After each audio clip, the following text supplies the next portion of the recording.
네, 지난 시간에 요 신약 배경에 대해서 좀 저희가 빠르게 훑어봤어요. 그래서 전체 구약으로부터 뭐 중간사 포함해서 구약으로부터 이렇게 준비가 돼가지고 하나님께서 이제 언약대로 다 이루어 가시는 이야기거든요. 결국 그 목적은 결국 예수님이죠.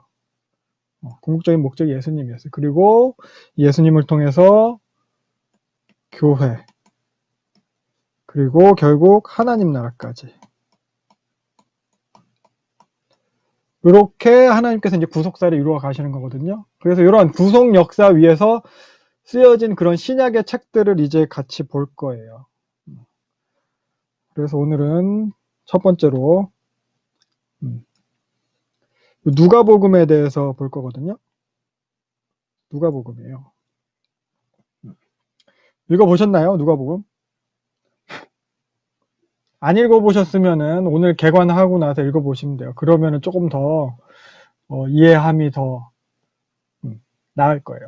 그래서 누가복음 오늘 볼 텐데 처음에 이제 제목은 누가복음이죠. 제목이 누가복음. 누가에 의해 기록된 복음 이렇게 생각을 할 수 있고 영어 성경은 뭐 그렇게 돼 있더라고요. 그리고 그 저자는 결국 전생에 따르면은 누가인데 교회 전생에 따르면 누가가 사도행전이랑 요 누가복음의 이제 저자인 거죠. 뭐 교회 초대교회 뭐 이레네우스 터툴리안 뭐 클레멘토 오리겐 뭐 유세비우스 제롬 뭐 다.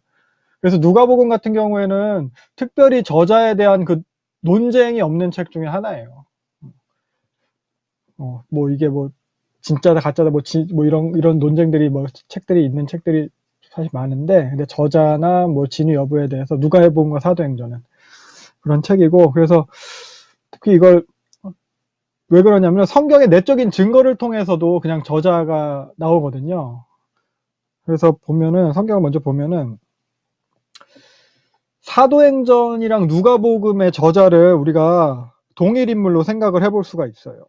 그래서 처음에 이제 사도행전의 서론과 누가복음의 서론을 딱 비교를 해보면 서론을 살펴보면은 두 책이 다 같은 인물에게 기록을 하고 있거든요.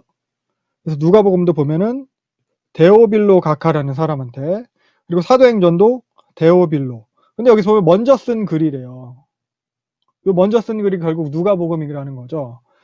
그래서 보면은 결국 요 얘기 예수님께서 행하시고 사도들에게 성령을 명하시고 승천한 날에까지 일 요게 결국 누가복음의 내용이에요. 누가복음 예수님 오셔가지고 제자들 부르시고 가르치시고 또 승천하시기까지가 누가복음의 내용이거든요. 그래서 결국 사도행전과 누가복음의 저자가 같은 인물이라는 거, 동일 인물이라는 걸 알 수 있고 그렇다면 이 사도행전의 저자를 찾아내면 그가 이제 결국 누가복음의 저자잖아요. 그래서 사도행전을 갖다가 천천히 사실 살펴보면은 기록이 2인칭으로 등장하는 부분들이 있어요.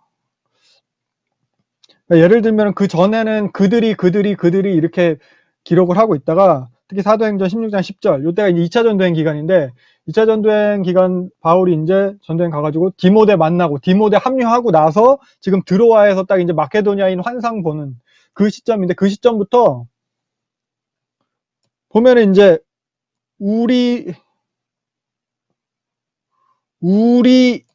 이런 식으로 2인칭으로 바뀌어요.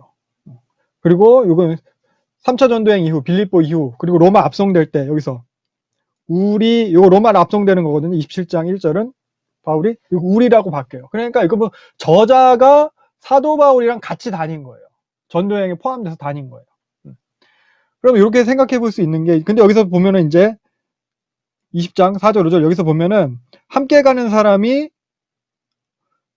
소바더, 아리스다고, 세군도, 가이오, 디모데, 두기고, 드로빔 엄청 많죠. 근데 이 사람들은 먼저 갔대. 그래서 우리를 기다린대. 그럼 이 사람들은 다 사도행전의 저자는 아니에요. 바울이랑 같이 다니는 사람들 중에서 이 사람 빼는 거예요. 사실 그 디모데가 되게 유력했거든요. 왜냐면은 16장에서 디모데가 합류한 이후에 우리라는 표현으로 바뀌니까. 근데 디모데는 아닌 거예요. 그러면 그 외에 다른 사람들 중에 한 명이라고 생각할 수 있는데 근데 이때가 이 시점이 로마로 압송되는 시점이잖아요. 그럼 로마까지 같이 간 사람이에요. 로마까지 같이 간 사람들은 사실 바울이 로마에서 옥중서신을 썼잖아요. 옥중서신에 잘 나와 있어요. 같이 간 사람들에 대해서. 특히 골로새서에 잘 나와 있습니다. 바울이 골로새 교회에 편지를 쓰면서 나랑 같이 있는 사람들이 너희들한테 안부를 전한다 이렇게 인사를 하는 거예요. 그래서 보면은 여기 쭉 나오죠. 아리스다고, 마가, 그리고 예수, 그리고 여기 보면은 에바브라는 이제 근데 골로새에서 온 사람이니까 에바브라는 일단 해당이 안 돼요. 그리고 여기서 보면은 여기 아리스다고는 아까 사도행전에서 그들이라고 표현된 사람이기 때문에 이 사람도 안 돼요. 그리고 보면 여기서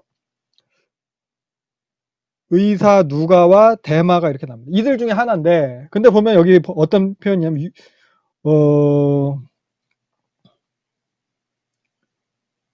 여기 보면은 11절에 할레파라는 표현이 나와요. 할레파는 유대인들을 유대인 기독교인들을 표현하는 말이거든요.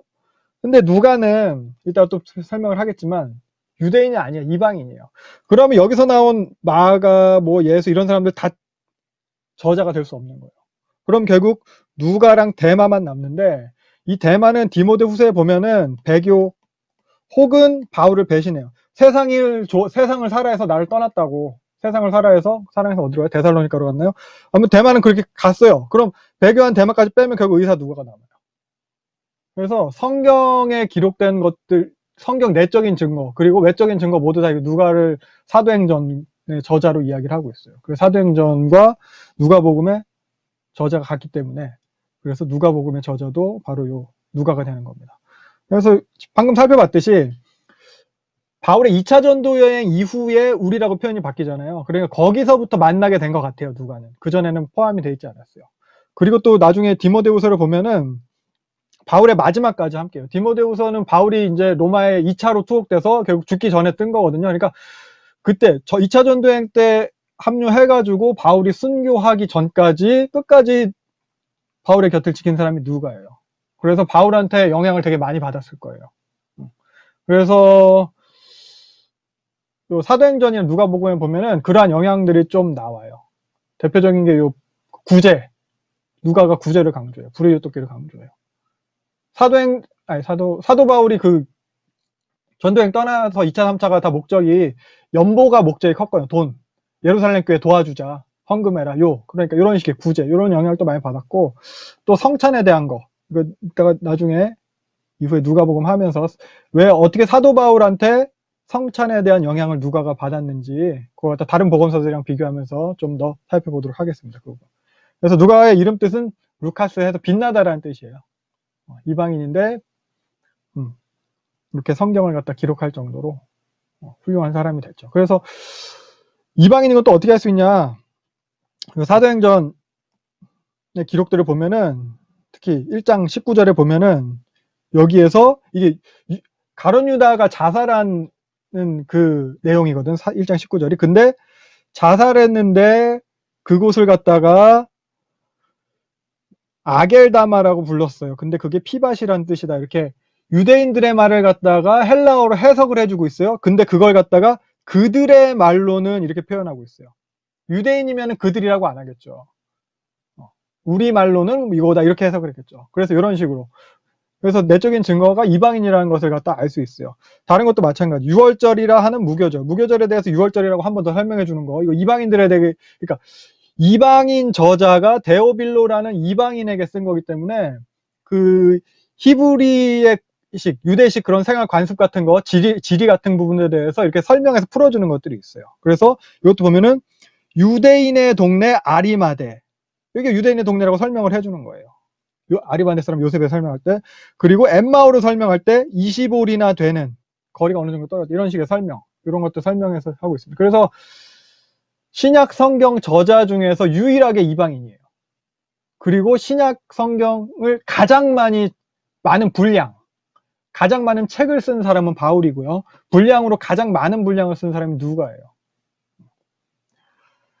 그리고 누가복음 1장 1절부터 3절까지를 보면은 목격자들로부터 증언을 들은 사람임을 알 수 있어요. 그러니까 이 사람은 사도가 아니에요. 예수를 직접 본 사람이 아니라는 거예요. 예수를 직접 보고 같이 있었던 사람들 중에서 사도를 뽑았으니까. 그러니까 직접 본 사람이 아니고 조사하고 듣고 이렇게 해가지고 쓴 거기 때문에 그래서 보다 객관적이다라고 말하는 사람들도 있어요. 누가복음에. 그리고 누가복음에 뭐 쓰여진 방식, 이런 것들을 보면 높은 수준의 교육을 받은 걸 알 수 있대요. 헬라어 표현도 다른 복음서들보다 뛰어나요. 마가복음 같은 경우는 되게 투박하거든요. 그리고 신약 성경 전체에서 신약 성경 중에서 가장 긴 책이에요. 장수로는 뭐 마태복음 이런 게 더 많은데, 근데 그 절수 단어 수로는 누가복음이 가장 길어요. 읽어보시면 알겠지만 한 장이 막 70절이 넘어가면은 이거 언제 끝나라고 힘들죠. 가장 긴 책이에요. 그래서 마가 같은 경우에는 이야기를 갖다 되게 빠르게 전개해요. 되게 좀 유창하게 이렇게 전개를 했다면은 누가는 같은 이야기인데 예수님에 대한 이야기를 좀 더 세밀하고 좀 더 완벽하게 그렇게 들려주고 있습니다.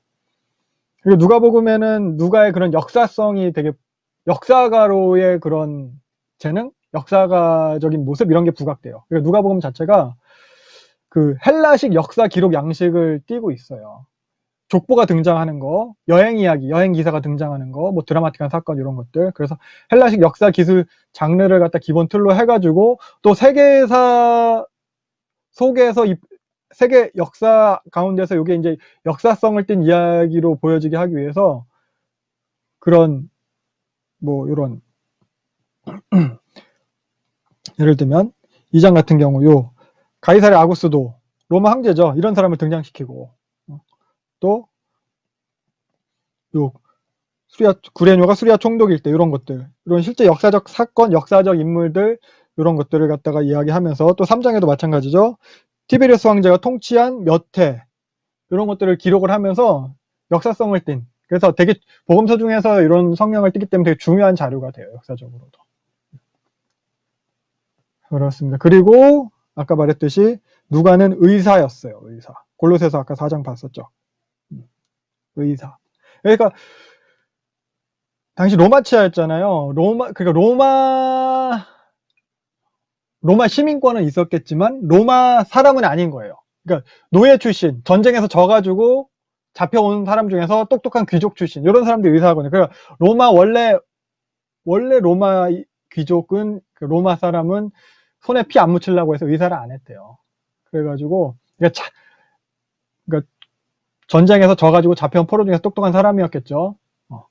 그래서 그 사람이 이제 누가가 그래서 이제 의사가 된 건데, 이제 자유민이 된 거죠. 노예 출신 의사지만 현재는 자유민이 된 의사인 거죠. 그래서 바울 같은 경우도 로마 시민권자잖아요. 그래서 의사를 대동할 수 있는 권리가 있었어요. 그러니까 바울이 로마의 1차 투옥, 2차 투옥 감옥에 갇혔음에도 계속 누가를 갖다 데리고 다닐 수 있는 거예요. 로마 시민권자니까. 그러니까 뭐 누가도 그 이전에 뭐 로마인 가정의 뭐 헬라인 주치로서 이제 나중에 로마 시민권 주어지고 자유민이 된 그런 출신일 거예요. 그래서 전통에 따르면 누가는 안디옥 출신이고 미혼이었고 84세에 죽었다고 해요. 의사고. 그렇습니다. 그래서 누가에 대해서 이 정도로 보고 배경을 갖다 좀 보면은 예수님이 오셨던 그 시기, 예수님 당시의 유대 상황을 보면은 지난 시간에 얘기했듯이 요 로마 치하인 거죠. 그리고 요 헤롯의 통치, 헤롯 대왕 이때 시기였어요. 이때 얘기했던 게 성전의 타락, 그죠? 성전 제사장이 이제 결국 계속 착복하고 그런 상황이고, 유대교는 계속 그래서 분열되고 사두개파, 에세네파, 바리새파, 열심당 이렇게 분열되고, 그래서 정치적으로도 종교적으로도 계속 어려운 상황이 이어지고 있었어요. 밀란이 계속되고 있었고, 그러면서 메시아 대망 사상이 최고조로 이제 올라 있을 그때였어요. 그냥 계속 그렇게 그 구원자를 갖다 기다리는데, 메시아를 기다리는데, 근데 정작 그들이 기다리던 메시아는 강력한 왕으로 오는 그런 정치적인 군사적인 메시아를 갖다 기다리고 있었다는 거. 그런 분위기에서 예수님이 오시는 거예요. 그리고 여기서 더불어서 전에도 얘기했지만 한 가지만 더 살펴보면 이 유대인들이 가지고 있는 인간관이라는 게 결국 남자만 사람이에요. 유대인 남자만 사람이에요. 그 다음이 여자, 좀 남자보다 떨어지는 사람이죠. 여자, 그리고 어린이. 유대인의 인간관이에요. 그 다음이 가축이에요. 짐승 말고 집에서 기르는 가축. 그 다음이 이방인이에요. 유대인들은 이런 식으로 생각했어요. 이방인은 결국 죄인이죠. 이런 식으로. 유대인 이런 식의 인간관을 가지고 있었고, 유대인들의 세계관도 이거와 크게 다르잖아요. 결국 예루살렘. 예루살렘이 제일 거룩하고 정결한 이제 도시가 되는 거죠. 땅이 되는 거예요. 그 다음에 유대, 그 다음이 사마리아, 뭐, 그 다음이 갈릴리, 이방, 뭐 이렇게. 뭐 마찬가지죠. 갈릴리, 이방의 갈릴리니까. 요 정도의 인간관을 가지고 있고, 요 정도의 세계관을 가지고 있는 그 유대의 상황 가운데 예수님이 오시는 거예요. 그래서 지난 시간에도 얘기했지만 유대교의 복의 개념 얘기했었어요. 그러니까 부자는 기본적으로 의인이에요. 가난한 건 저주예요. 뭔가 불행한 일을 당하면. 제가 뭔가 뒤에서 숨겨놓은 죄가 있으니까 벌을 받은 거야. 그러다 보니까 그러한 사회적 약자들은 공동체에서 계속 소외됐어요. 하나님의 백성이라고 뭐 스스로 이렇게 정당하게 얘기하고 다닐 수가 없었어요. 그러니까 세리 같은 경우, 창녀, 장애인, 이방인, 사회적 소외계층, 뭐 혈루병 여인도 마찬가지죠. 그래서 예수님 결국 이런 사람들을 찾아서 구원하시는 분으로 누가복음에서는 예수님이 그렇게 그려지고 있습니다. 그래서 이게 예수님의 오실 당시의 상황이었다면은 누가복음이 쓰여질 당시 원독자의 상황을 좀 볼 거예요. 그래서 사실 저작 시기가 좀 논쟁이 있어요. 확실한 건 뭐 사도행전보다는 먼저 기록이 됐겠죠. 아무튼 뭐 비슷한 시기에 기록이 됐을 거예요. 1권, 2권, 어떻게 보면 한 권이었을지도 몰라요. 그래서 누가가 결국 기록을 했는데 사도행전보다는 먼저 기록된 걸로 치고 사도행전 비슷한 걸로 쳤을 때 사도행전이 끝나는 시점이 62년이거든요. 바울이 요 펠릭스가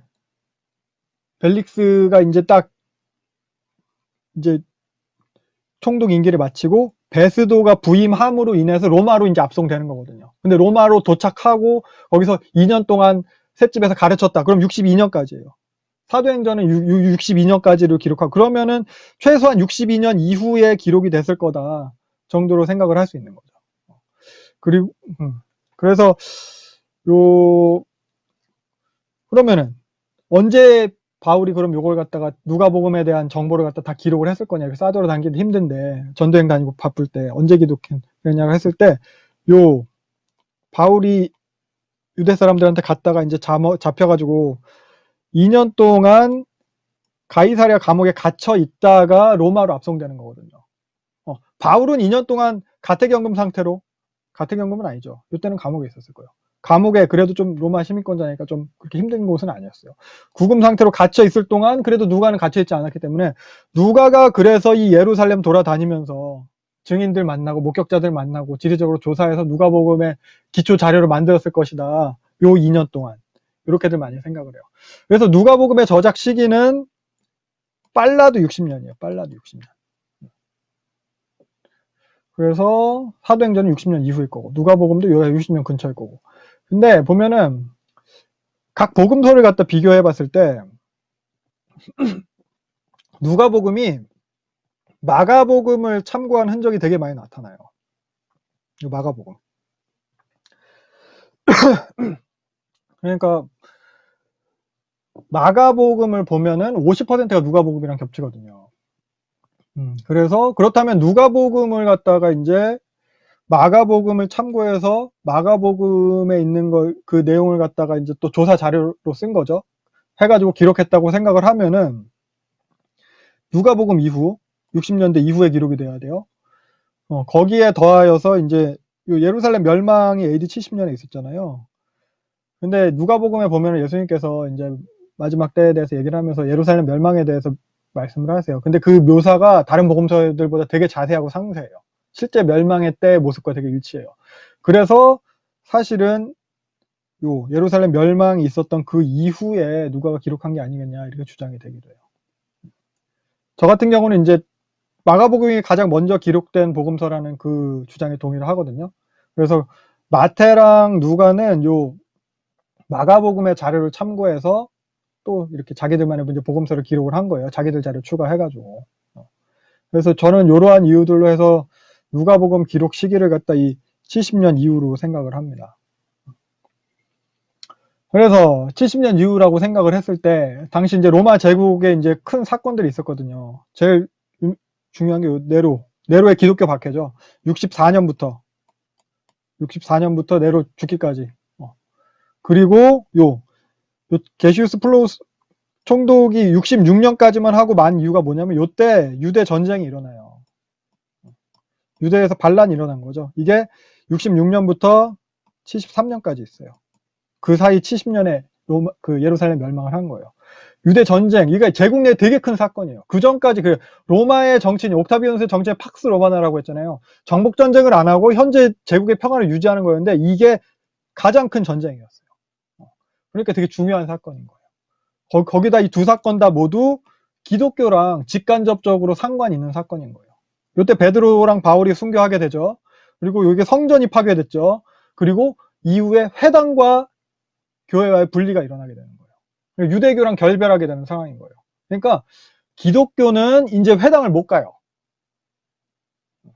그러니까 사도행전을 보면 알겠지만 바울이 다 회당에서 전도하고 회당에 이방인이라도 경건한 사람들, 하나님을 경외하는 사람들이 회당에서 모여 있었고 이 사람들이 바울의 주요 전도 대상이었단 말이에요. 그러니까 유대교 출신, 회당 출신 이방인 성도가 많았어요.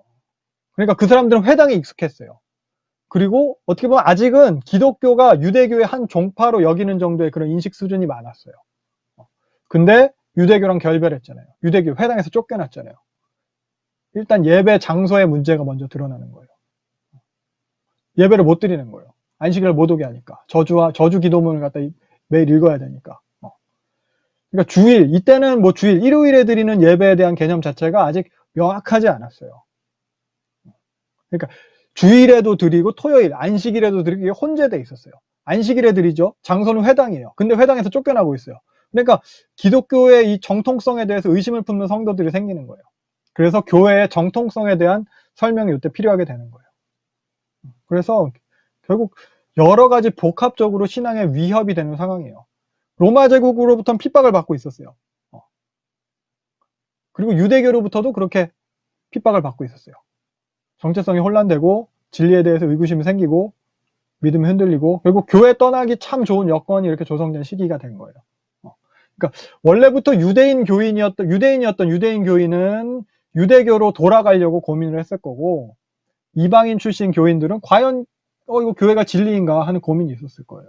특히 바울 같은 경우는 내가 바울로부터 복음을 그렇게 전달받았는데 복음을 배웠는데 그 바울이 우리나라 로마에서 반역죄로 참수당한 거예요. 우리로 치면 뭐 담임 목사님이 알고 보니까 빨갱이였대더라 해가지고 막 이제 어떻게 보면 막 감옥에 가고 막 죽고 뭐 이런 식이 되는 거죠. 그러면 이제 교회로 옮기든지 뭐 고민이 생길 거 아니에요. 그런 식이에요. 그리고 특히 누가복음 원독자는 아까 처음에 봤듯이 이방인 출신 성도예요. 그래서 보면은 예루살렘이 멸망을 했어요. 예루살렘은 이제 뭐 성벽 하나 남고 다 없어졌으니까. 그리고 유대교랑도 완전히 결별을 하게 됐어요. 그러다 보니까 이쪽에서 이제 교회를 하기보다는 전도 대상이 결국 이방인들이 되는 거예요. 메인이 이방인 사역이 되는 거예요. 이방인들이 메인이 됐는데 그러면은 이방인들 입장에서 유대교를 바탕으로 하는 기독교가 과연 유효한가라는 고민들이 생기는 거예요. 그러면서 유대교랑 결별했는데 예루살렘도 성전도 망했는데 우리 이방인인데 우리 율법을 지켜야 되냐? 이방인인 우리한테 율법이 그럼 어떤 의미냐? 교회와 율법과의 관계 이런 것에 대해서 생각이 되는 거예요. 하나님 나라에서 율법의 의미는 뭔가? 그러니까 예수만 믿으면 됐지. 사는 건 내가 율법 안 지켜도 되지. 이런 이방인들한테 하나님 백성다운 모습 가르쳐줄 필요가 생기는 거예요. 그래서 예수님의 가르침이 되게 누가복음에 많이 나와요. 율법 정신을 실현해야 된다는 거죠. 하나님 사랑, 이웃 사랑. 결국 이게 성령을 따르는 삶으로 사도행전까지 가면은 나타나게 될 거예요. 그래서 당시 이방인들의 상황은 어땠냐? 이때 헬라 철학이 되게 많이 발달했잖아요. 진짜 이때는 사실 이제 제우스를 갖다가 진짜 신으로 막 믿고 막 일상생활 속에서 믿고 이런 사람들 많이 드물어졌다고 해요. 이제 종교 제의적으로 뭐 그런 그리스 로마 신들을 섬기긴 했지만 뭐 로마 제국 자체가 이제 평화로웠고 팍스 로마나 그리고 이런 식의 오히려 평화로운 시기엔 이제 신이 별 필요 없는 거죠.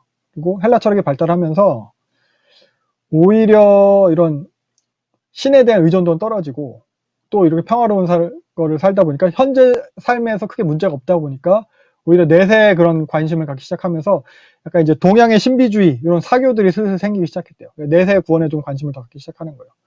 요게 헬라적인 이원론에 이제 결합을 하면서 육은 악하고 영은 선하다. 플라톤의 그 이데아 그 이론이죠. 그래서 이 세상 그림자다. 이런 식의 이론들이 교회에 침투하기 시작하는 거예요. 그러니까 교회에서도 내세 구원만 바라고 육신의 삶은 크게 의미 없게 여기고 그래서 이런 성도들, 이런 이방인 성도들한테 하나님 나라를 갖다 이제 올바로 알려줄 필요가 있었어요. 그러니까 헬라적인 이원론이 만연한 거죠. 거룩한 것과 속된 것 이런 것들. 근데 그런 거를 갖다가 배격을 하고 기독교에서 말하는 진리, 예수 그리스도의 성육신, 완전한 하나님이자 완전한 인간인 예수, 이데아에 도달한 육신을 가진 인간 예수 이런 것들을 갖다 이제 알려줘야 되는 거예요. 그래서 누가복음이나 사도행전도 포함해가 마찬가지. 누가복음, 사도행전 기독교에 대해서 좀 기독교 변증적이에요. 기독교는 로마에 해가 없다. 로마 시민인 사람들한테 얘기해 주는 거예요. 예수님도 로마 그 어떻게 보면 로마의 그 처형 방식대로 처벌당해서 돌아가셨죠. 바울도 베드로 다 로마에 의해서 어떻게 보면은 순교당한 거거든요. 그래서 누가복음이나 사도행전을 보면은 로마 총독이나 권력자들은 예수님이나 뭐 바울에 대해서 다 무죄를 선언해요. 유대인들만 바락바락 대들어서 다 유죄라고 우겨요. 그래서 이렇게 로마에 대해 해가 없다. 기독교 변증을 하고 있고, 그리고 또 기독교는 회당보다 정통성이 있다. 이 얘기를 계속 하고 있어요. 그러니까 처음엔 예수님을 변증을 해요. 예수님이 결국 구약으로부터 약속된 메시아다. 예수님이 진짜다. 이 변증을 하고 그걸 통해서 나중에 교회를 변증을 하는 거예요. 그러면 그래서 니네들이 바울에게 받았던 그 복음이 진짜다. 참이다. 그런 것들. 더불어서 아까 말했듯이 그런 헬라적인 이원론이 아니라 육신의 삶의 가치에 대해서 알려주기 위해서 이렇게 누가복음이 기록이 됐습니다. 그래서 누가복음에서 강조되는 것들을 살펴보면은 이 정도 것들이 이제 강조가 되는데, 하나님 나라는 사실 공간복음에서 다 강조가 돼요. 마태, 마가, 누가에서 다 하나님 나라를 강조하는데, 근데 누가가 강조하는 하나님 나라는 현재적 하나님 나라예요. 그러니까 마태나 그 마가 같은 경우는 임박한 하나님 나라, 이제 도래할 앞으로 올 하나님 나라를 말하거든요. 근데 누가는 그 관심을 미래에서 현재로 이끌고 와요. 종말론적 하나님 나라에서 현재적 하나님 나라로. 그래서 이미 시작된 하나님 나라예요. 아직 완성이 되진 않았어요. 그래서 깨어서 기다리라고 얘기하는 거예요. 그러면서 더불어서 예수님이 하나님 나라다라는 것 갖다 누가가 주장을 해요. 누가복음에서 그 표현이 돼요. 그래서 하나님 나라가 그 현재적 하나님 나라인 것이 예수님의 성육신과 같은 맥락이라는 거예요. 그리고 더 나아가서 예수님의 몸된, 그리스도의 몸된 교회가 하나님 나라라는 것까지, 뭐 사도행전을 비롯해서 신약에 따른 바울 서신을 통해서 계속 확장되는 개념이고요. 그래서 이 이미와 아직의 개념은 사실 구원에 있어서도 마찬가지예요. 구원에 대해서도 뭐 이미 이미 시작된 구원, 나중에 죽어서 천국 가면서 구원받는 이게 아니고. 그래서 마가 같은 경우에는 임박한 종말론을 갖다 주장을 하면서 지금 당장 결단해라, 믿을 자면 이런 식의 메시지를 계속 전한다면은 누가는 종말이 좀 지연된 거예요. 지연된 종말론이에요. 그래서 살아가라는 거예요. 현재적 하나님 나라를 살아가라. 그래서 실제적인 삶의 실천을 강조해요. 앞으로 살펴볼 거지만. 그리고 누가복음에서 강조되는 게 하나님 나라와 더불어서 요 잃어버린 자입니다. 소외계층이죠. 그래서 누가복음은 모든 사람을 위한 복음이다. 이걸 강조를 해요. 모든 사람을 위한 하나님 나라다. 그래서 구원이 그 사회적 약자에게로 그런 계층적인 확장이 일어나요. 그리고 사도행전 같은 경우는 구원이 이방인에게로 그렇게 지리적인 확장까지. 그래서 지리적으로 이방에까지 확장되는 게 사도행전이고 계층적으로 사회적 약자, 죄인들에게까지 확장되는 게 누가복음이에요. 잃어버린 자. 그래서 이러한 소외계층, 잃어버린 자를 찾아서 구원하시는 예수님으로 나타나고 있어요. 그래서 누가는 부자한테 되게 가혹해요. 무조건 가난한 자 편이에요. 그래서 누가복음을 가난한 자들을 위한 복음 이렇게 얘기하기도 하고, 그래서 사실 사회운동이나 해방신학 하시는 분들이 누가복음 많이 사용해요. 그리고 또 누가복음이 소외계층 중에서 여인들에 대해서 되게 많이 부각시켜요. 여인들을 위한 복음서라고도 불려요. 그래서 페미니즘 운동하는 사람들도 이거 많이 쓰긴 해요. 뭐 한쪽으로 편향되고 건강한 건 아닌데 아무튼 이렇게 그래서 누가는 이런 사회적 약자들에 대한 그런 실천적인 나눔을 강조하고 있습니다. 그러니까 현재적인 하나님 나라를 그렇게 살라는 거예요. 사회적 약자들한테 나누면서. 그리고 요런 잃어버린 자와 관련해서 우리가 요 누가복음에서 특별히 강조된 요 구원인데, 그러니까 뭐 믿음으로 구원받는 거죠. 다 모든 성경이 복음서마다 다 강조를 하는데, 누가복음에서 구원의 개념은 공동체 안에 받아들여진다는 개념이에요. 하나님 백성으로 받아들여진다는 개념. 그러니까 하나님 나라 백성으로 받아들여지는 거. 그래서 누가복음의 구원 역시 현재적 개념이 강조가 돼요. 지금 받아들여지게 되는 거. 그래서 구원도 요 임의와 아직의 개념이 들어 있습니다. 그러니까 우리가 생각하는 개념이랑은 좀 차이가 있을 수 있어요. 우리는 어떤 개념을 좀 확인해 볼 수 있어요. 볼 필요가 있어요. 그러니까 우리가 생각하는 구원의 개념은 어떻게 보면 현재로 살면서는 천국행 티켓 확보 뭐 이런 거, 죽어서 가는 천국, 이걸 구원으로 생각할 수 있는데 누가복음에서 얘기하는 구원은 그렇지는 않다는 거. 그래서 예수님의 구원 사역이라는 것도 결국 그 대상들에 대해서, 잃어버린 자들에 대해서, 공동체에서 쫓겨난 사람들에 대해서 공동체로의 정체성을 회복시켜주는 걸로 나타나요. 하나님 나라 백성으로의 회복이에요. 그래서 사도행전까지 가게 되면 이게 교회의 지체됨이죠. 이게 바울 서신도에서도 나타나는 게. 그러니까 니네 공동체 떠나지 마라. 교회 배교하지 마라. 이런 메시지들이 드러나는 거예요. 그리고 더불어서 요 언약을 강조를 합니다. 뭐 구약 언약의 성취로서의 예수님이죠.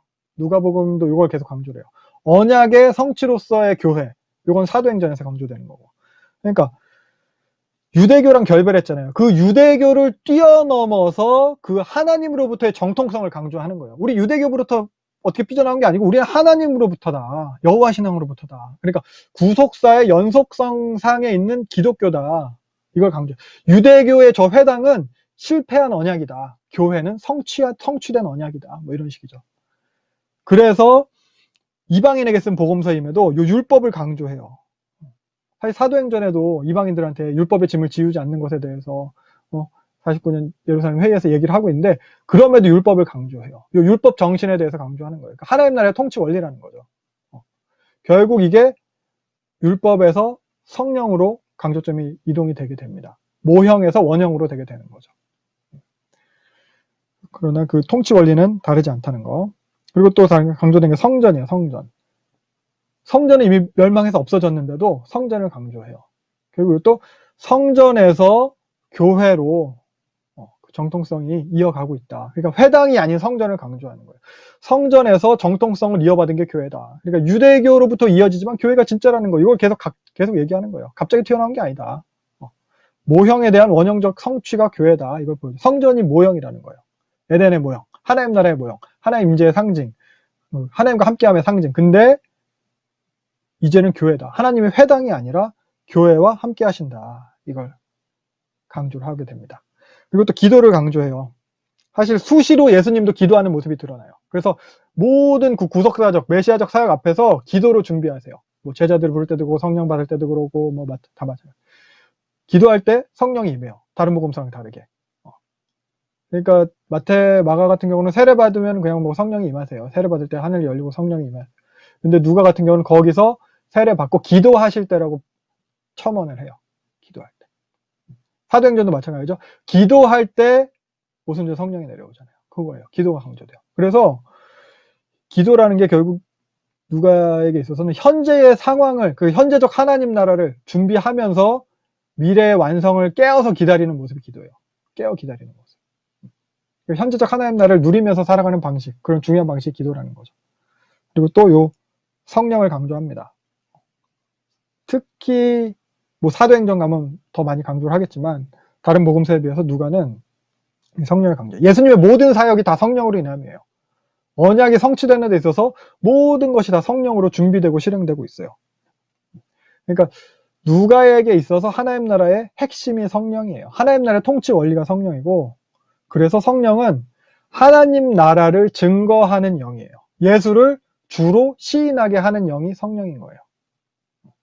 그러니까 예수님 본인에게 있어서 성령은 예수를 주로 시인하게 하는 영이니까 자신의 메시아적 사역의 정체성을 확인해 주는 영인 거예요. 그래서 예수님이 자기 메시아적 구원자적 사역을 갖다 해야 되는데 그걸 갖다 독려해 주는 영이 성령인 거예요.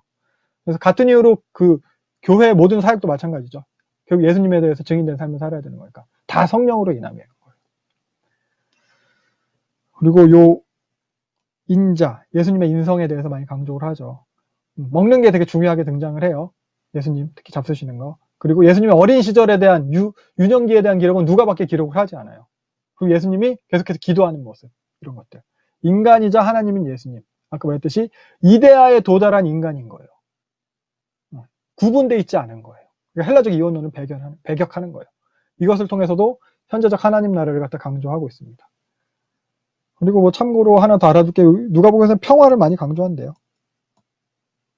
이것도 알아두세요. 그러니까 무기를 통해 싸워서 쟁취하는 그런 평화가 아니라 원수까지도 용서하고 사랑함을 통해서 얻어지는 평화. 그러니까 이걸 통해서 우리는 로마의 해로운 집단이 아니다. 이런 것까지도 얘기하고 있는 것 같아요. 그래서 누가 같은 경우는 30가지가 넘는, 35가지라고 하기도 하고 이런 30가지가 넘는 자료가 누가복음에만 나와요. 그걸 L 자료라고 부르거든요. 뭐 세례요한의 그런 탄생기사, 수태고지, 예수님의 그런 수태고지라든가 목자들이 와서 경배한 거라든가 뭐 예수님이나 세례요한 뭐 할례 받은 거, 뭐 시몬과 안나 성전에 가서 만난 거, 성전 갔다 예수님 잃어버린 거, 뭐 이런 거, 그리고 족복 하나님까지 가는 거, 그리고 세례요한의 설교, 예수님의 회당에서 설교 이런 거 줄줄 해가지고 뭐 삭교 얘기도 그렇고 탕자 비유, 부자가 거지 나서 이런 거 다 엠마오로 가는 제자 이런 게 다 누가복음에만 나오는 자료인 거예요. 특히 비유가 많이 나와요. 그리고 특징 중에 하나가 예루살렘에서 끝나요. 누가복음은. 다른 복음서들은 다 갈릴리에서 끝나거든요. 누가복음은 예루살렘에서 끝나요. 그래서 사도행전에 보면 교회의 출발지가 또 그래서 예루살렘이에요. 그런 거. 이런 특징들을 가지고 있습니다. 그래서 구조를 한번 보면은 간단하게 이 정도로 생각을 할 수 있을 거예요. 1장부터 4장 13절까지가 예수님의 출현에 대한 부분이고 그 다음이 4장 14절부터 9장 50절까지 예수님의 사역, 그리고 9장 51절부터 19장 44절까지가 배척당하심, 그리고 마지막까지가 죽으심과 부활, 이렇게 네 등분으로 나눌 수 있는데 요 4장 13절까지가 예수님이 이제 공생의 시작 전이죠. 사생애죠. 약 30년간의 기간인 거예요. 그리고 예수님의 사역, 요 사역이 사실 본격적으로 이제 갈릴리 사역인데 이때는 이제 예수님이 기적을 많이 행하세요. 이때 이적 중심이에요. 이때까지는. 그리고 그 다음부터는 예루살렘으로 가는 여정이에요. 여기 사실 여기까지가 갈릴리 사역이고 여기까지가 유대 사마리아라고 하는데 사실 사마리아라기보다는 베레아 사역이에요. 베레아, 그러니까 여기가 사실 정확히 위치를 갖다가 명확히 밝히지 않는데 예루살렘으로, 갈릴리에서 예루살렘으로 가는 여정, 그 여행인 거예요. 여행. 이게 한 6개월 정도 기간이 있고 사실 그게까지 안 걸리는데 여행이라고 하지만 예수님이 계속 예루살렘으로 가야겠다는 걸 표방을 하세요. 중요한 건 그 가운데 이제 가르침이 많이 나와요. 특히 비유로. 이때는 이적을 많이 행하셨다면 이때는 비유로 많이 가르치세요. 특히 같이 가는, 동행하는 제자들 집중 사역하시는 기간이에요. 그리고 예루살렘 사역은 결국 본인이 메시아라는 것을 갖다 증명하시는 사역이죠. 그리고 부활하시는 것까지. 부활까지 해가지고 50일이에요. 부활하고 40일 같이 계셨으니까. 이게 이제 죽으신가 부활. 이 정도로 구조를 갖다 생각을 해볼 수 있고, 그래서 앞부분까지는 잊어버린 자를 찾아오신 예수님이고, 그리고 죽으신과 부활을 통해서 잃어버린 자를 갖다 찾아서 구원하시는 예수님입니다. 그래서 지리적인 구조를 갖다가 같이 살펴보는 게 더 나올 수 있을 거예요. 사진이 왜 이렇게 잘리지? 아무튼 요 사진으로 대체해서 보면은 여기가 갈릴리죠. 예수님이 결국 초기 사역은 요 갈릴리에서 많이 하세요. 그리고 예루살렘으로 가는 여정 가운데 유대랑 사마리아라기보다 여기가 베레아 지방이거든요. 이 부분에서. 그래서 갈릴리, 베레아에서 가장 많은 사역을 하시고 사마리아와 유대 지방에서도 같이 사역을 하시죠. 그리고 마지막이 이 예루살렘 사역인 거예요. 이 정도로 생각을 해볼 수 있겠습니다. 그래서 이제 본문을 보면은 1장부터 4장 요게 이제 결국 예수님의 사생애, 사역을 준비하는 그 시간인데, 요 사정은 대부분 다 그 누가만 기록하고, 누가만의 기록이에요. 누가만이 가지고 있는 자료인 거예요. 그래서 1장부터 4장이 누가의 신학이 잘 드러나요. 잘 살펴보면, 좀 더 자세히 보면 좋아요. 그래서 1장 1절부터 보면은 1절부터 4절까지가 서문이에요. 그래서 누군가한테 헌사, 데오빌로한테 헌사하는 식이에요. 그래서 1절부터 4절 요걸 통해서 누가복음의 기록 목적을 갖다 살펴볼 수 있거든요. 그리고 이런 식으로 누구한테 헌사하는 거는 당시 유행하던 좀 기술 방식이라고 해요. 유명 인사한테 이걸 헌사함으로써 이게 책의 가치를 높이는 거죠. 지금도 뭐 그런 식으로 할 수 있을 것 같아요. 뭐 지금 되게 유명인 누가 있을지 모르겠지만 뭐 문재인 대통령한테 이 책 선물했다. 문재인 대통령한테 주기 위해 쓴 책이다. 뭐 이렇게 하면은 책의 가치가 높아지는 뭐 그런 식으로. 그리고 또 혹은 실제 수신자에 대한 인사로 여겨도 무방합니다. 그래서 1절, 2절 보면은 예수님에 대해서 기록한 사람들이 많았어요. 그러니까 누가가 이 복음서를 기록한 시기도 그래서 보면은 아까 제가 말씀드렸지 마태복음, 마가복음 기록 이후인 거예요. 그리고 뭐 그 외에도 정경에 포함되지 않은 다른 기록물들이 많이 있었을 거예요. 목격한 사람도 많고. 그럼에도 누가가 이걸 책을 써야 될 이유가 있었다는 거죠. 누가는 직접 목격한 사람도 아니고 사도도 아닌데 그러면 이렇게 긴 책을 갖다 기록할 필요가 있었다는 거예요. 이유가 있는 거예요. 그러면서 3절 보면은 누가가 그 일들에 대해서 자기가 이제 자세히 조사를 했대요. 그래서 차례대로 써서 보낸대요. 그래서 누가복음이 역사서의 역할을 하는 거예요. 그래서 나름 시간 순서인 거고 객관적이라고 보는 거예요. 근데 사실 보면 완벽하게 다 시간 순서는 아닌 것 같아요. 다른 복음서들에 비해서는 시간 순서로 쓰인 것 같은데 근데 보다 정확하게 말하면 아까 제가 말씀드린 지리적 이동 순서대로 쓰여진 것 같아요. 지리적인 구석에 초점을 더 뒀고 그 안에서 이제 메시지를 배치하면서 시간적인 걸 고려한 것 같아요.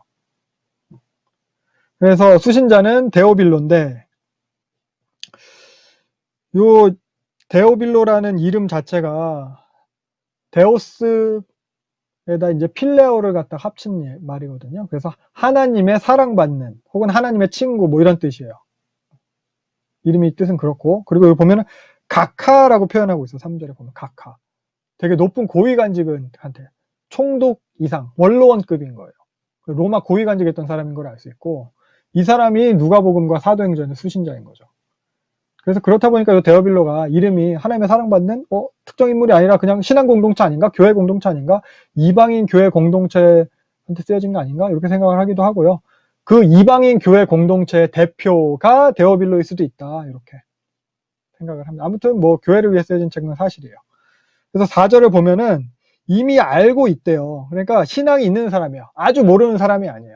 신앙이 이미 있는 사람인데 이 사람이 뭔가 어떻게 뭐 신앙이 흔들릴 만한 일들이 생겼겠죠. 공동체 안에. 아까 말씀드린 신앙이 좀 위협이 가해지고 있는 상황이었던 것 같아요. 그러니까 의심과 불안 중에 있는 사람들한테 그들이 믿는 바를 확실하게 하고자 누가복음을 쓴 겁니다. 그래서 누가복음의 1장과 2장은 예수님의 탄생 그리고 유아 시기에 대해서 쓰고 있어요. 보면은 예수님과 세례 요한의 그런 출생을 다 기록하면서 둘의 관계를 통해서 예수님을 더 부각시키는 거거든요. 언약대로 오신 그리스도임을 갖다 이제 증거를 하는 거예요. 여기 보면은 말라기 3장에 보면은 말라기 하면서 봤지만 메시아가 오실 때 먼저 그 길을 예비할 사자를 보낼 거다라고 예언을 했잖아요. 그 사자가 세례 요한이라고 주장을 하는 거예요. 그러면 세례 요한 뒤에 온 그 예수님은 뭐예요? 예수님이 메시아가 되는 거예요. 세례 요한이 누군가를 증명하는 것을 통해서 예수님이 메시아라는 것을 증명을 하는 거예요. 그렇고 그래서 1장과 2장이 전체 서론 역할을 하는데 1장과 2장을 통해서 누가복음의 주요 주제들이 다 등장을 하고 있어요. 예고를 하고 있어요. 그래서 구약의 언약의 성취로 오신 예수님, 뭐 율법을 갖다 강조를 하고 있고 소외계층에 대한 관심이 드러나고 기도를 강조하고 성령, 뭐 성전 이런 것들이 되게 강조되고 있어요. 그래서 5절부터 25절까지가 세례 요한의 출생을 갖다 예고하는 겁니다. 천사가 나타나서. 그래서 5절 보면은 유대 왕 헤롯 때, 헤롯 대왕이에요. 헤롯 1세. 그래서 보면은 아비야 반열 제사장 나와요. 아비야 반열. 역대상 24장에 보면은 다윗이 엘르아살과 이다말 가문을 갖다가 해볼게요. 3절. 다윗이 엘르아살과 이다말 가문 이때 대제사장이 둘이었잖아요. 사독가 누구예요?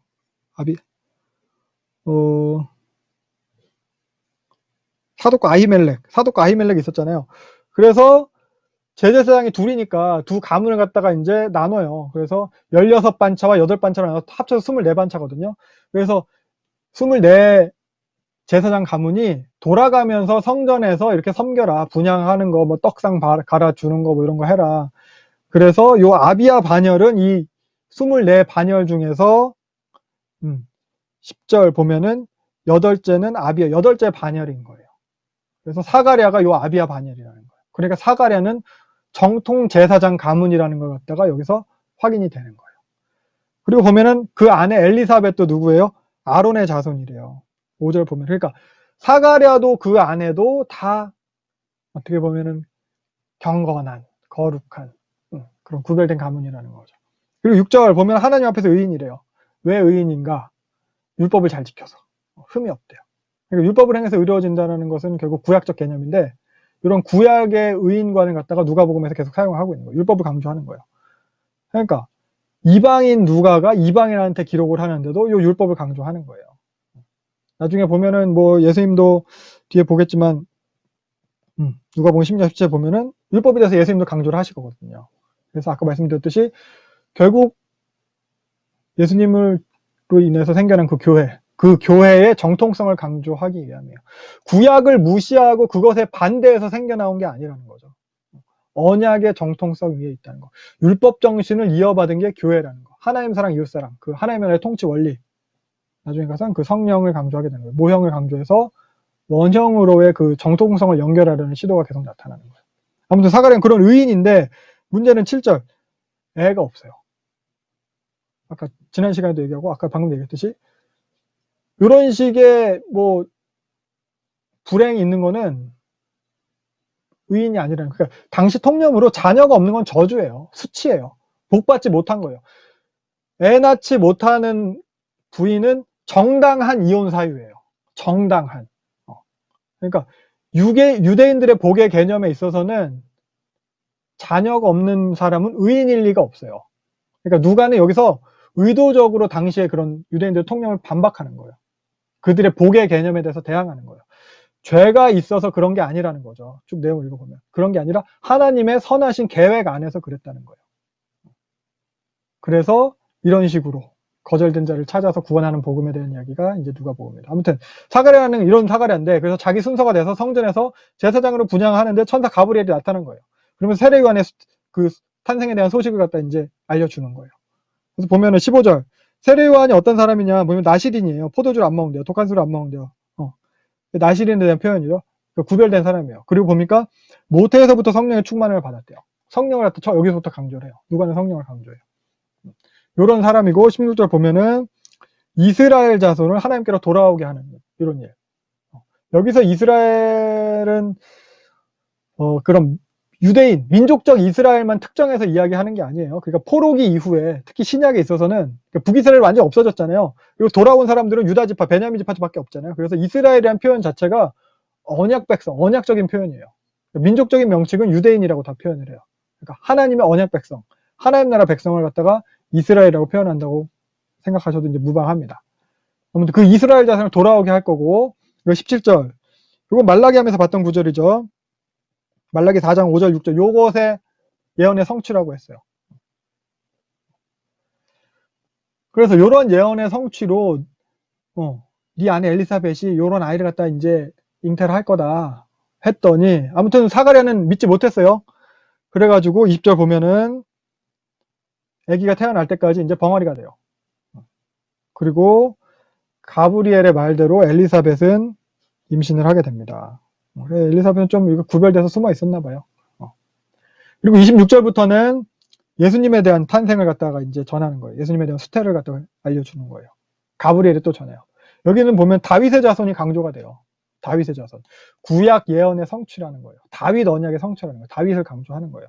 그러니까 사무엘하에 보면은 이제 하나님께서 다윗한테 약속하셨잖아요.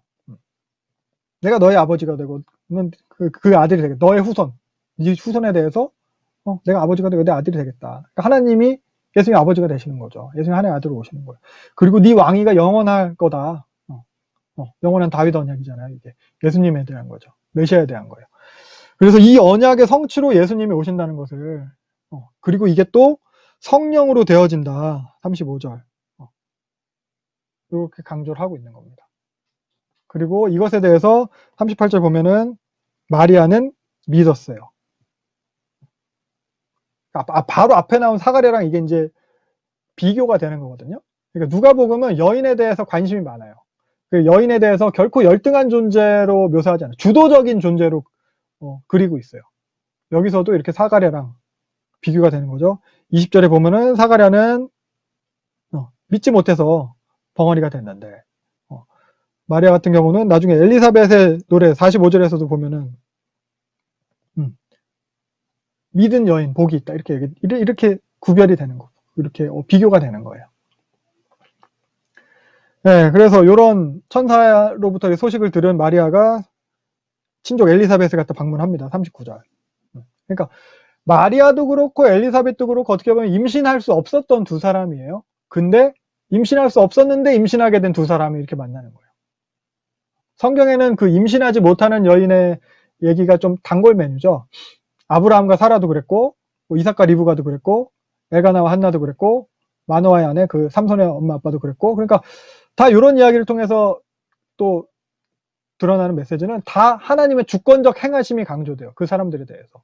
이것도 마찬가지예요. 세례 요한과 예수님의 탄생에 대해서 다 하나님께서 주권적으로 행하셨다는 거예요. 전적으로 하나님께서 자신의 계획과 뜻을 가지고 행하시는 거예요. 뭐 차이가 있다면은, 둘 차이가 있다면은 뭐 엘리사벳은 임신이 너무 늦었고 마리아는 임신이 너무 일렀죠. 그거예요. 41절 보면 이제 예수와 세례 요한의 이제 첫 번째 만남입니다. 그러니까 모태에서부터 성령 충만을 받은 세례 요한이잖아요. 그러니까 태중에서 알아보고 기쁨을 표하는 거예요. 성령이 하는 일이 그거죠. 예수 그리스도를 주로 시인하게 하는 영. 그러면서 이걸 통해서 세례 요한과 예수님의 관계가 어떠할지를 보여주고 있습니다. 그리고 43절 보면은 이제 엘리사벳도 성령 충만함을 받아가지고 이런 고백을 하는 거예요. 태중의 예수님에 대해서, 마리아의 태중에 있는 예수님에 대해서 내 주로 고백하는 거예요. 마리아한테 그래서 내 주의 어머니라고 하는 거예요. 그러니까 이게 성령께서 하시는 주된 일이에요. 예수 그리스도를 주로 시인하게 하는 영. 하나님의 일에 대해서 증거하는 영이에요.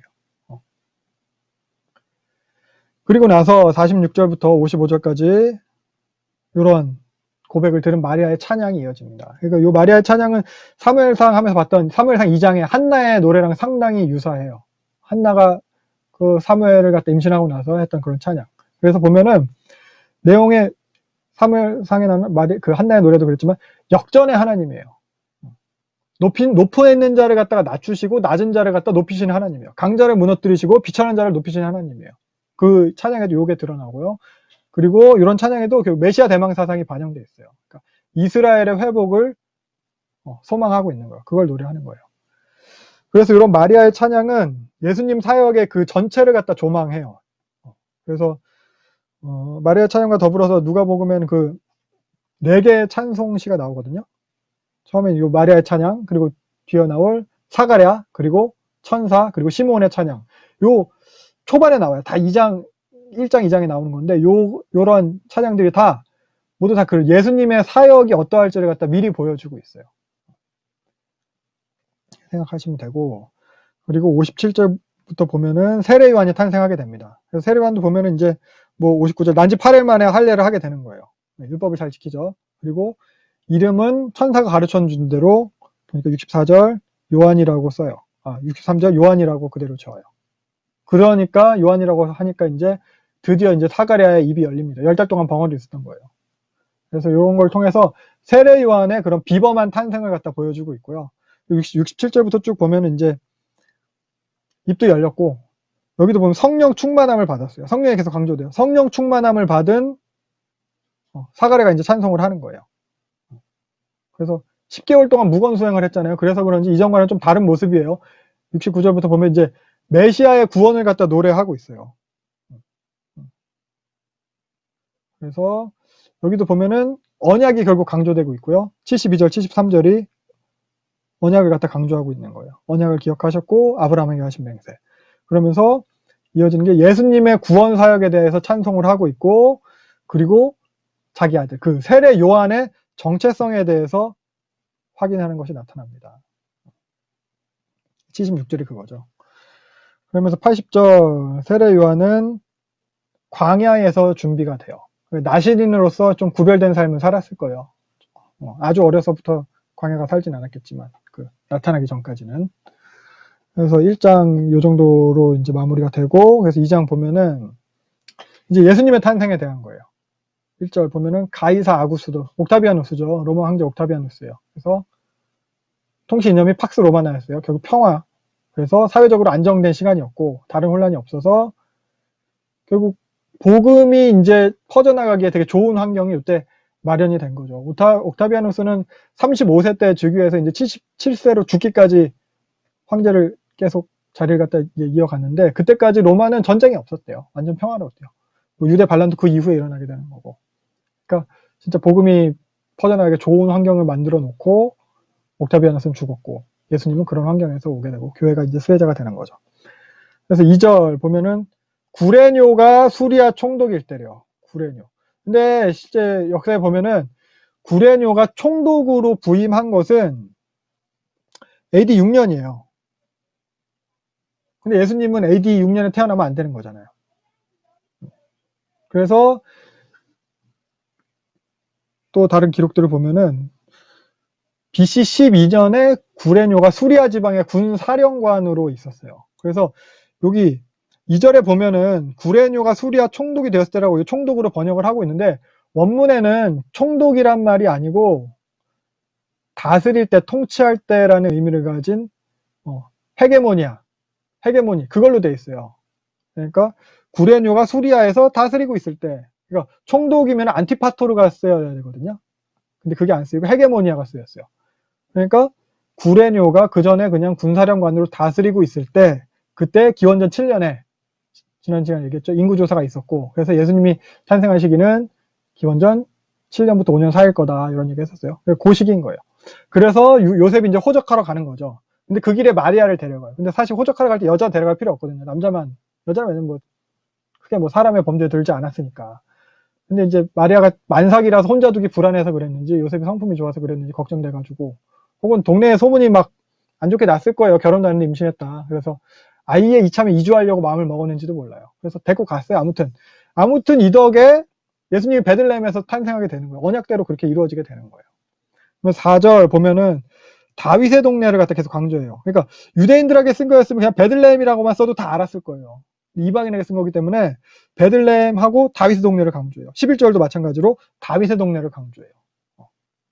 언약의 성취로 오신 예시아라는 걸 강조하는 거예요. 그래서 이거 베들레헴 태어난다는 것은 미가서에서 이렇게 예언이 되고 있죠. 베들레헴. 에브라다가 베들레헴의 옛 지명이에요. 에브랏. 창세기 때는 에브랏이었어요. 그래서 이 에브랏 길가에서 누가 죽죠? 라헬이 죽여서 묻히잖아요. 여기 에브랏. 결국 베들레헴이 여기서 이제 이스라엘 다스릴 자가 태어난다는 예언. 요대로 예수님이 오신 거죠. 근데 7절 보면은 태어나서 구유에 오셨어요. 밥그릇에. 방이 없었대요, 방이. 그러니까 아무도 요 만삭 임산부한테 방을 양보해주지 않은 거예요. 지하철에서 자리 양보 안 해주는 거. 그런 거. 요새도 있는데. 아무튼. 그러니까 이런 거는 예수님의 그런 거절당하심을 보여주는 거거든요. 멸시와 천대를 당하는 메시아인 거예요. 예수님 여기 태어나시고 천사들이 그 탄생 소식을 전합니다. 8절. 그래서 보면은 목자들에게 전해요. 예수님이 나신 소식을 가장 먼저 듣고 찾아와서 찬송한 사람들이 요 목자들입니다. 그러니까 목자는 이스라엘에서 가장 천한 직종 중에 하나였어요. 우리나라처럼 백정.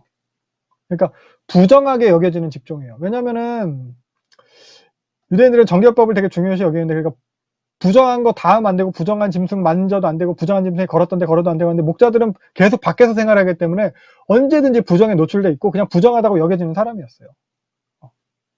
그러니까 이런 사람들한테 먼저 전해지고 그런 사람들이 와서 먼저 찬양을 하게 되는 겁니다. 그래서 누가는 이런 식으로 사회적 약자, 소외계층에 관심이 많아요. 예수님도 이런 사람들이에요. 그래서 낮은 자리로 오신 것으로 이렇게 그려지고 있는 겁니다. 그래서 14절 보면은 이것에 대해서 이제 천사가 찬송하는 거죠. 하늘에는 영광이요, 이제 땅에는 평화. 그래서 구약으로부터 준비된 그 메시아, 하나님의 구속사적 성취가 이제 시작이 되는 거예요. 하나님의 계획과 뜻이 이루어지는 거예요. 그러니까 하나님께 영광이 됐다 이렇게 얘기를 하는 거고, 그리고 그 하나님에 대해서 기뻐하심을 입은 사람들에게 샬롬이라는 거예요. 기뻐하심을 입은, 그러니까 주권이 하나님한테 있어요. 우리가 하나님과의 관계에서 평화를 누리고 샬롬을 누리는 것은, 그리고 우리가 뭐 어떻게 잘하고 자격이 있고 이렇게 돼서 그런 걸로 인함이 아니라 하나님께서 주권적으로 베풀어 주신 은혜라는 거예요. 여기서 그런 것도 볼 수 있고요. 그리고 21절부터 다시 보면은 목자는 긁고 와서 찬송을 하고 갔고, 21절부터 40절이 이제 예수님이 정결 예식을 하시는 장면이에요. 그래서 율법을 참 잘 지키는 모습이에요. 그래서 21절 보면 난지 8일 만에 할례를 받아요. 세례요한도 그랬죠. 그리고 천사가 전해준 대로 이름을 지어요. 세례요한도 그랬어요. 천사가 이름을 지어 예수와 여호수아예요. 여호수아가 예수예요. 그래서 여호수아 이름 때 여호와는 구원이시다. 예수님이 와서 하시는 사역이 그거예요. 그래서 22절부터 딱 보면은 이제 정결 예식을 하는데 모세 법대로 하는데, 율법에 따르면은 여기 12장 1절부터 5절 따르면 아들을 낳은 산모는 7일 플러스 33일 40일 동안 이제 부정한 거예요. 딸 낳은 사람은 2배예요. 80일 동안 14일 플러스 66일. 그래서 어떻게 보면 산후조리 기간을 갖는 거예요. 그래서 마리아는 예수님 낳았잖아요. 예수님 낳았으니까 예수님 낳은 이후 40일 이후에 예루살렘 성전으로 가서 그 정결 예식을 할 수 있는 거예요. 그 전까지는 좀 이렇게 산후조리 하고 있다가, 그러니까 지금 성전에 간 시점은 예수님이 태어난 지 40일이 지난 시점이라는 거죠. 그래서 갔어요. 뭐 하라고? 처음에 율법이 기록된 대로 이제 제사하려고. 23절 초태생은 하나님 거잖아요. 이거 레위기 27장에 나오는 거죠.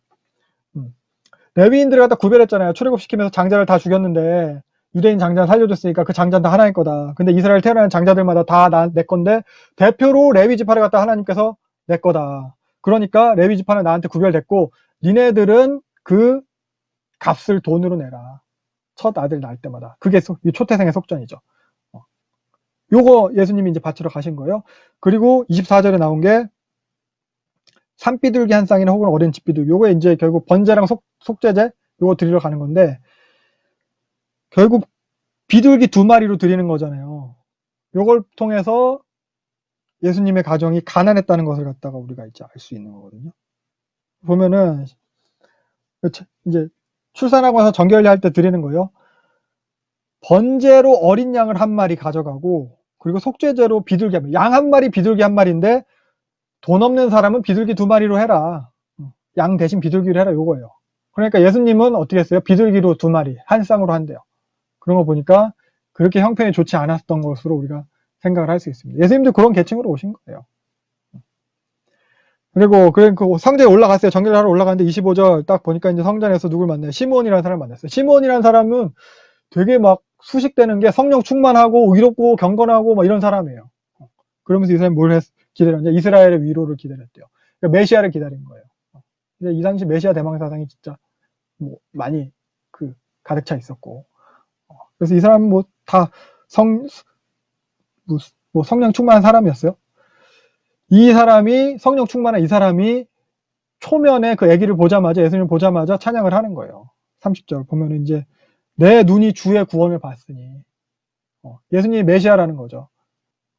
그러면서 쭉 얘기를 하는 거예요. 그래서 요 예수님의 사역에 대해서 만민 앞에 예비한 거고, 32절 이방을 비추는 빛이요라고 얘기하고 있어요. 그리고 사실 이사야서에서 예언된 것을 갖다 이제 반영하는 건데, 예수님의 사역이 이런 사역이라는 거예요. 그래서 누가복음은 결국 사도행전에까지 확장되는 그 이방인 사역, 이방인 선교를 갖다가 이렇게 예시하고 있어요. 그러면서 결국 요 시몬의 찬양 전체도 보면은 결국 예수님 사역을 갖다 조망하는 예언이거든요. 그래서 보면 메시아 사역의 그런 이중성도 나타나요. 심판과 회복, 그러니까 따르는 자와 배척하는 자가 나타난다는 거. 그리고 예수님의 사역이 왕으로 군림하는 것이라기보다는 낮아지고 섬기고 결국 고난받게 되는 사역임을 알 수 있어요. 그래서 35절 마리아한테 얘기하는 거죠. 예수님의 그런 고난 때문에 마리아가 속이 상한다는 거예요. 찢어질 것 같다는 거예요. 이런 식으로 예수님의 사역을 갖다 이렇게 딱 조망해주고 있습니다. 그래서 이스라엘의 위로를 구하던 이 시몬이었죠. 이스라엘의 위로가 근데 이스라엘 위로를 시몬이 본 거잖아요. 이스라엘의 위로가 결국 뭐예요? 이방의 빛이 되는 사역. 이게 결국 이스라엘의 위로까지 되는 거예요. 요게 결국 그래서 이스라엘의 32절 이스라엘의 영광에까지 가는 거예요. 이스라엘의 위로가 결국 이방에 대한 구원인 것이고 그것이 이스라엘의 영광에까지 되는 거예요. 여기서도 뭐 이스라엘을 갖다가 민족적 이스라엘이라기보다는 언약적 언약 백성으로서의 하나님 백성으로서의 이스라엘로 생각하면은 무리가 되지 않을 것 같습니다. 예수님의 사역이 그래서 그 언약 백성 하나님의 언약 백성을 갖다 구원하는 거고 거기에 이방인이 만민이 다 포함이 되는 사역이다라는 거죠. 그리고 이어서 이제 과부가 나와요. 가짜 과부가 아니고 참 과부예요. 진짜 과부예요. 되게 오랜 기간을 갖다 과부로 지냈어요. 결국 이런 식의 표현은 이 안나가 되게 경건한 사람이다라는 것도 표현해주는 것 중에 하나거든요. 이거는 요 참 과부에 대한 거는 디모데 전서에서 잘 나와요. 나중에 디모데 전서 본문을 한번 살펴보시고 요런 거에 해당되는 게 요 안나고 그래서 안나도 예루살렘에 속량을 바랬대요. 결국 예수님 그 메시아를 갖다가 이제 계속 기다렸다는 거거든요. 이 안나가 예수님이 그 메시아라는 것을 갖다가 증거를 해주는 거예요. 38절. 그리고 성전에서 예수님이 이제 자신의 그런 주대심, 그리스도 대심이 이제 드러나게 되는 거죠. 성전에서. 다 이런 일이 성전에서 일어나는 거예요. 처음 메시아로 소개되고 인정받게 되는 장소가 이 성전인 거예요. 그래서 아까 말씀드린 성전을 이렇게 강조하고 있어요. 구속사의 그런 연속성상에서의 정통성을 강조하는 거예요. 그래서 누가가 이렇게 예수님의 이렇게 출생과 관련된 모습들을 묘사한 걸 갖다 보면은 대부분이 다 그런 사회적 소외 계층과 가난한 그런 모습들이에요. 뭐 말구에 오셨죠. 목동들이 왔죠. 뭐 비둘기로 제사 드렸죠. 과부가 와서 막 예언하죠. 뭐 시몬의 예언에 나오는 뭐 이방의 빛 뭐 이런 것도 결국 그렇게 낮은 자리로 오신 거거든요. 낮은 자들을 위해서 오신 거예요. 예수님 낮은 자리로, 낮은 자들을 위해서. 근데 우리는 뭐 높은 데만 바라보고 그게 문제인데. 이어서 보면은 39절이랑 40절은 요 단 두 구절인데 요게 많은 시간을 함축하고 있어요. 그러면서 요거 안에 이제 많은 사건들이 이제 생략돼 있어요. 그러니까 누가는 생략하지만 요게 보면 이제 마태복음에 나오는 사건들이거든요.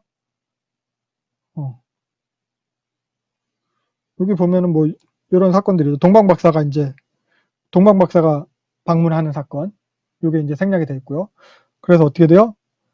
헤롯이 죽이니까 이집트로 피해 신하는 사건. 요것도 생략이 됐고요. 그리고 돌아왔는데 헤롯 아켈라오를 피해가지고 갈릴리에 정착하는 사건. 그래서 나사렛에 가는 거. 이런 거. 이런 사건들이 이제 누가복음에 생략이 되어 있습니다. 그러니까 이걸 생략한 이유는 사실 마태랑 기록한 목적이 다르잖아요. 그러니까 누가가 말하고자 하는 바랑 부합하지 않으니까 생략이 된 거예요. 그리고 또 이미 또 마태복음 통해서 알려진 거라서 빼는데 또 부담이 덜했을지도 몰라요. 이미 쓰여진 건데 뭐 이러면서. 그러니까 그 정도로 중요한 사건은 아니라는 거예요. 누가에게 있어서. 사실 십자가랑 부활은 다 모든 복음서가 다 기록했잖아요. 그게 제일 중요한 거고. 그러니까 누가복음 같은 경우는 왕으로 오신 메시아를 강조하기보다는 인성, 사람이신 예수님 이걸 강조했잖아요. 그래서 하나님임에도 그 사람, 현실성을 강조하거든요. 그러니까 헬라적 이원론에 대해서 되게 이제 대항해서 쓰다 보니까 그러니까 보다 천하게 여겨지는 그 육을 강조하는 거예요. 그래서 낮은 자리에 임하신 메시아를 강조하는 거고 그러다 보니까 사회 소외계층, 하층 민, 이방인에 대한 사역을 갖다 강조하기 위해서 이런 성전에서의 기사를 썼고 그리고 요 마태가 쓴 동방박사가 와서 결국 왕으로 유대인의 왕으로 나신 건 경배하는 거잖아요. 요거는 왕으로 나신 메시아 요거는 이제 유대주의 안에서의 메시아적 성취거든요. 그래서 출애굽인 거예요. 애굽으로 갔다가 다시 돌아온 사건이 예수님의 이게 그 과거에 이스라엘에 있었던 가장 큰 구원의 사건이 출애굽을 모티브로 한 사건이거든요. 그러니까 요 유대주의적인 구원 사건은 누가 같은 경우는 이게 별로 중요하다고 생각하지는 않는 거죠.